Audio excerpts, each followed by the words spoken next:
गेल्या 9 वर्षांपासून सुरू असलेल्या सहाय्यक पोलीस निरीक्षक अश्विनी बिद्रे हत्याकांड प्रकरणाच्या सुनावणीमध्ये आता कोर्टाने अखेर मोठा निर्णय दिलाय। या हत्याकांड प्रकरणात पनवेल सत्र न्यायालयाने अभय कुरुंदकर हाच मुख्य दोषी असल्याचं म्हटलंय। दरम्यान हे प्रकरण आहे तरी काय, जाणून घेऊ या व्हिडिओमधून सविस्तर। अश्विनी बिद्रे या सहाय्यक पोलीस निरीक्षकपदी कार्यरत होत्या।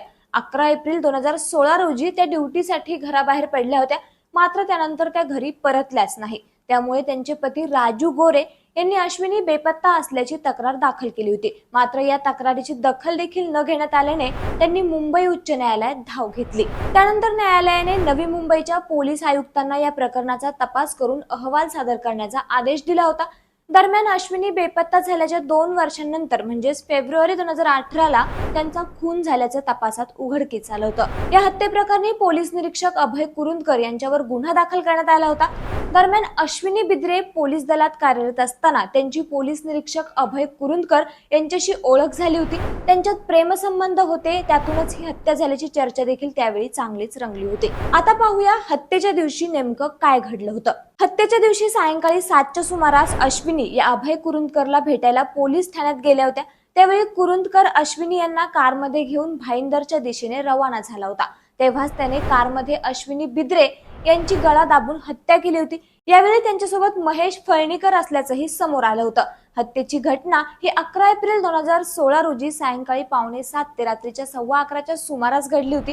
हत्येनंतर आरोपींनी लाकडं कापायच्या कटरने अश्विनी यांच्या देहाचे तुकडे तुकडे केले होते। कुरुंदकर आणि फळणीकरने राजू पाटील आणि खासगी चालकाला सोबत घेत मध्यरात्री अश्विनी यांच्या शरीराचे तुकडे कारमधून थेट वसईच्या खाडीत फेकून दिले होते। दरम्यान या हत्ये प्रकरणातील आरोपींची कसून चौकशी केल्यानंतर मृतदेह खाडीत ज्या ठिकाणी फेकण्यात आला होता ती जागा आरोपींनी पोलिसांना दाखवली होती। त्यानंतर नवी मुंबई पोलिसांनी नौदलाच्या मदतीने खाडीत मृतदेहाचा शोध घेतला, मात्र सलग 2 दिवस शोधल्यानंतरही त्यांच्या हाती काहीच लागलं नव्हतं। दरम्यान आज न्यायालयाने अभय कुरुंदकर हाच मुख्य दोषी असल्याचं म्हटलंय। तो कलम 302 अंतर्गत दोषी आढळलाय।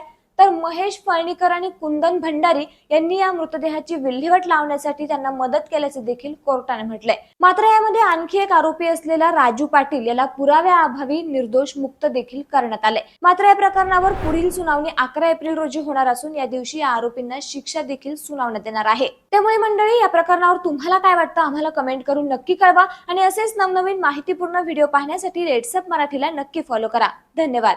सोशल मीडियाच्या भाऊ गर्दीत विश्वासार्हतेने चकाकणारे नाव म्हणजे लेट्सअप मराठी। सगळ्या नागरिकांना ती स्पीच ती लेट्सअप वरील मुलाखती म्हणजे विचारांचा खजिना। त्यानंतरच्या निवडणुकीमध्ये मला सोडून गेले। बातम्या केवळ वस्तुस्थिती सांगणाऱ्या, न प्रोपगंडा, फक्त जनतेचा अजेंडा। क्योंकि आने वाला कल जाने वाला है, जाने वाला कल आने वाला है। राजकारण, मनोरंजन असो की क्रीडा क्षेत्र, महाराष्ट्राची स्पंदने संवेदनशीलतेने टिपणारे माध्यम म्हणजे लेट्सअप मराठी। जगासोबत एक पाऊल पुढे राहण्यासाठी लेट्सअपचे ॲप, सोशल मीडिया आणि वेबसाईट सोबत कनेक्टेड रहा।